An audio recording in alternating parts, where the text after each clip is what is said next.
1 Roi, chapitre 13.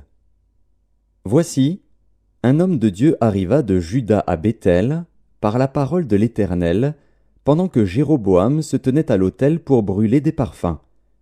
Il cria contre l'autel par la parole de l'Éternel, et il dit : Autel, autel, ainsi parle l'Éternel. Voici, il naîtra un fils à la maison de David. Son nom sera Josias. Il immolera sur toi les prêtres des hauts lieux qui brûlent sur toi des parfums, et l'on brûlera sur toi des ossements d'hommes. Et le même jour il donna un signe, en disant : C'est ici le signe que l'Éternel a parlé. Voici, l'autel se fendra, et la cendre qui est dessus sera répandue. Lorsque le roi entendit la parole que l'homme de Dieu avait criée contre l'autel de Béthel, il avança la main de dessus l'autel, en disant : Saisissez-le. Et la main que Jéroboam avait étendue contre lui devint sèche, et il ne put la ramener à soi. L'autel se fendit, et la cendre qui était dessus fut répandue, selon le signe qu'avait donné l'homme de Dieu, par la parole de l'Éternel. Alors le roi prit la parole, et dit à l'homme de Dieu : Implore l'Éternel, ton Dieu, et prie pour moi, afin que je puisse retirer ma main. L'homme de Dieu implora l'Éternel, et le roi put retirer sa main, qui fut comme auparavant. Le roi dit à l'homme de Dieu : Entre avec moi dans la maison, tu prendras quelque nourriture, et je te donnerai un présent. L'homme de Dieu dit au roi : Quand tu me donnerais la moitié de ta maison, je n'entrerai pas avec toi. Je ne mangerai point de pain, et je ne boirai point d'eau dans ce lieu-ci. Car cet ordre m'a été donné, par la parole de l'Éternel : Tu ne mangeras point de pain et tu ne boiras point d'eau, et tu ne prendras pas à ton retour le chemin par lequel tu seras allé. Et il s'en alla par un autre chemin, il ne prit pas à son retour le chemin par lequel il était venu à Béthel. Or il y avait un vieux prophète qui demeurait à Béthel. Ses fils vinrent lui raconter toutes les choses que l'homme de Dieu avait faites à Béthel ce jour-là, et les paroles qu'il avait dites au roi.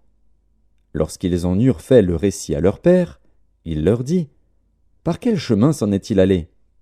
Ses fils avaient vu par quel chemin s'en était allé l'homme de Dieu qui était venu de Juda. Et il dit à ses fils : Sellez-moi l'âne. Ils lui sellèrent l'âne, et il monta dessus. Il alla après l'homme de Dieu, et il le trouva assis sous un térébinthe. Il lui dit : Es-tu l'homme de Dieu qui est venu de Juda ? Il répondit : Je le suis. Alors il lui dit : Viens avec moi à la maison, et tu prendras quelque nourriture. Mais il répondit : Je ne puis ni retourner avec toi, ni entrer chez toi. Je ne mangerai point de pain, je ne boirai point d'eau avec toi en ce lieu-ci. Car il m'a été dit, par la parole de l'Éternel : Tu n'y mangeras point de pain et tu n'y boiras point d'eau, et tu ne prendras pas à ton retour le chemin par lequel tu seras allé. Et il lui dit : Moi aussi, je suis prophète comme toi.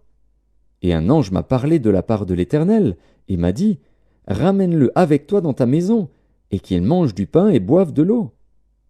Il lui mentait. L'homme de Dieu retourna avec lui, et il mangea du pain et but de l'eau dans sa maison. Comme ils étaient assis à table, la parole de l'Éternel fut adressée au prophète qui l'avait ramené. Et il cria à l'homme de Dieu qui était venu de Juda : Ainsi parle l'Éternel.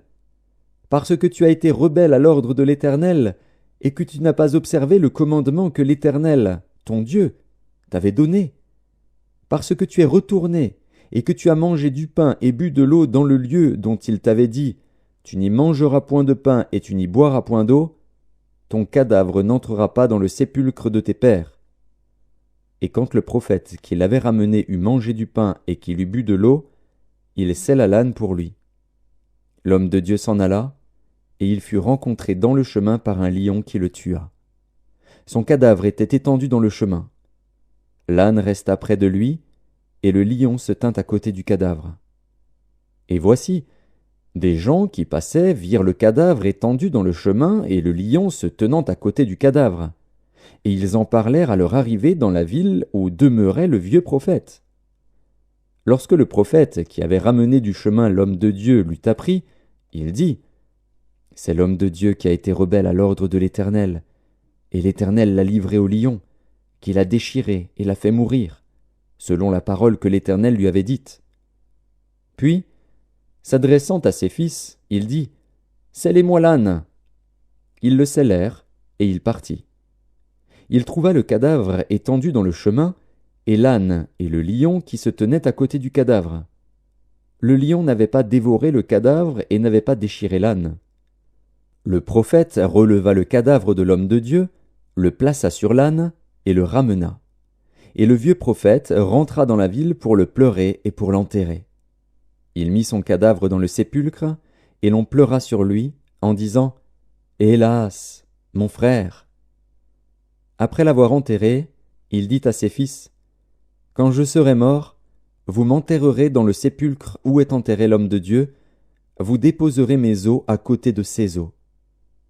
Car elle s'accomplira, la parole qu'il a criée, de la part de l'Éternel, contre l'autel de Béthel et contre toutes les maisons des hauts lieux qui sont dans les villes de Samarie. » Après cet événement, Jéroboam ne se détourna point de sa mauvaise voie. Il créa de nouveau des prêtres des hauts lieux pris parmi tout le peuple. Quiconque en avait le désir, il le consacrait prêtre des hauts lieux. Ce fut là une occasion de péché pour la maison de Jéroboam, et c'est pour cela qu'elle a été exterminée et détruite de dessus la face de la terre.